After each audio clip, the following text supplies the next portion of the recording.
Olha, existe uma força invisível que literalmente move o nosso mundo. Pensa bem, dos aparelhos na nossa cozinha até os carros lá na rua. Ela está em todo lugar. Hoje, a gente vai desvendar o segredo por trás dessa força, que é fundamental para toda a tecnologia moderna. Então, o que é que faz um liquidificador girar? Ou um ventilador? E os carros elétricos? O que eles têm em comum? A resposta é a mesma para tudo isso: uma interação superpoderosa entre eletricidade e magnetismo. E é exatamente esse o mistério que a gente começa a desvendar agora. Ok, então qual é o grande segredo? Bem, tudo, absolutamente tudo, começa com cargas em movimento. É daí que vem a força magnética. Vamos mergulhar na origem dela. Essa aqui é a definição de livro, digamos assim, força magnética. Para que ela apareça, a gente precisa de dois ingredientes essenciais. Anota aí.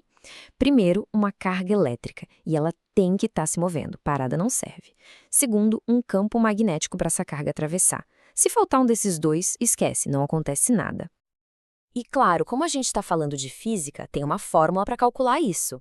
A força magnética, que a gente chama de Fm, ela depende de algumas coisas. Do valor da carga, o Q, da velocidade dela, o V, da intensidade do campo magnético, B, e aqui vem a parte mais importante, do seno do ângulo θ. Que ângulo é esse?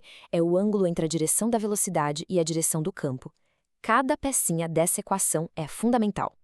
E olha que fascinante. Aquele ângulo que eu falei, ele muda tudo. Pensa só, se a carga estiver parada, velocidade zero, a força é zero.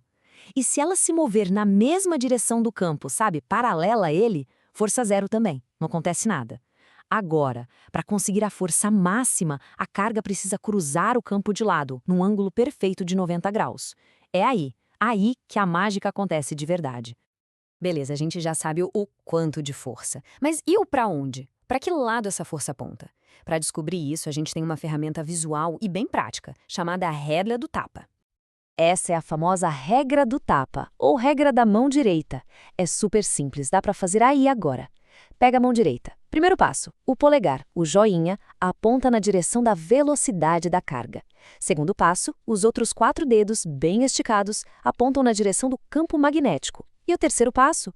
A direção do tapa, sabe? O empurrão que a palma da mão daria? Essa é a direção da força.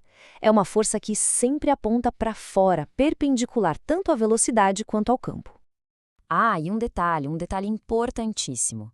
Essa regra que a gente acabou de ver, ela vale para cargas positivas. Se a gente estiver falando de uma carga negativa, tipo um elétron, a lógica é a mesma, só que a força final é para o lado oposto. É como se, em vez do tapa com a palma, fosse um tapa com as costas da mão. Simples assim. Certo. Até agora, a gente falou de uma única carguinha se movendo. Mas e se a gente ampliar isso? Vamos pensar num fio, onde não tem uma, mas bilhões de cargas se movendo juntas, formando o que a gente conhece como corrente elétrica. É isso aí. Pensa num rio. A corrente elétrica é tipo um rio de cargas. Então, se uma carguinha sozinha já sente uma força, imagina um fio inteiro cheio de cargas em movimento. O fio todo vai ser empurrado como se fosse a soma de todas essas forcinhas magnéticas atuando juntas. E como era de se esperar, tem uma fórmula para isso também. Ela é bem parecida com a primeira, na verdade, só que em vez de carga e velocidade, a gente usa a corrente, que é o I, e o comprimento do fio que está dentro do campo, o L. O campo B e o ângulo θ continuam lá firmes e fortes, super importantes. Agora, prepare-se para uma ideia que parece meio estranha no começo. Pensa comigo, se um fio com corrente cria o seu próprio campo magnético, esse campo não deveria aplicar uma força no próprio fio? A resposta talvez não seja a que se espera. A resposta curta é não. E o ponto-chave é este, é uma regra de ouro. A força que age sobre um fio tem que vir de um campo magnético externo, tipo de um ímã que está ali perto ou de outro fio, mas nunca, jamais, do campo que o próprio fio criou. Essa é a pergunta de $1 milhão, né? Se o fio está lá, gerando um campo, por que esse campo ignora a própria corrente do fio? A resposta tem tudo a ver com simetria. Imagina o seguinte, o campo magnético que a corrente do fio cria, ele abraça o fio por todos os lados e esse campo tenta empurrar o fio em todas as direções ao mesmo tempo. Só que, para cada forcinha que empurra para a direita, tem outra exatamente igual empurrando para a esquerda. Para cada uma que empurra para cima, tem outra igual para baixo. No fim das contas, uma anula a outra, elas se cancelam. E o resultado final? Força zero. Ok, agora a gente tem todas as peças do quebra-cabeça na mão. Chegou a hora de montar tudo e finalmente resolver aquele mistério lá do começo. Como, afinal, um motor elétrico usa essa força invisível para gerar?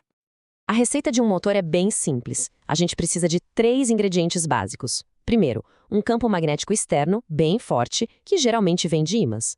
Segundo, uma volta de fio, uma bobina, que a gente chama de espira, e que possa gerar. E terceiro, claro, uma corrente elétrica passando por essa espira. E aqui está o pulo do gato. Quando a corrente passa pela espira, a força magnética entra em ação. Ela empurra um lado da espira para cima e o outro lado para baixo. Se a gente aplicar a nossa regra do tapa, vai ver que isso faz todo o sentido. Como a corrente está indo para um lado de um lado da espira e voltando pelo outro, as forças têm que ser opostas mesmo. Esse par de forças, uma para cima e outra para baixo, cria o que a gente chama de torque. E o que é torque? É basicamente uma força de torção, uma força que faz as coisas girarem. É o mesmo princípio que faz uma maçaneta abrir uma porta, ou que faz uma chave de roda apertar um parafuso. No motor, é o torque que faz a espira girar sem parar. E é isso, essa rotação que não para, impulsionada pela força magnética, é o coração de todo e qualquer motor elétrico. E para garantir que ele continue girando, os motores têm uma pecinha super inteligente que inverte a corrente a cada meia volta para que o empurrão, o torque, seja sempre no mesmo sentido. É essa transformação de eletricidade em movimento que de fato move o nosso mundo. Então, resumindo a ópera, o processo todo é uma cadeia de eventos bem elegante. Primeiro, a corrente elétrica coloca as cargas para se mover. Segundo, o campo magnético externo aplica a força nessas cargas. Terceiro, o formato de espira do fio transforma essa força num torque, que faz girar. E por último, esse torque contínuo gera o movimento que a gente vê nos motores. E para a gente fechar, fica aqui uma provocação.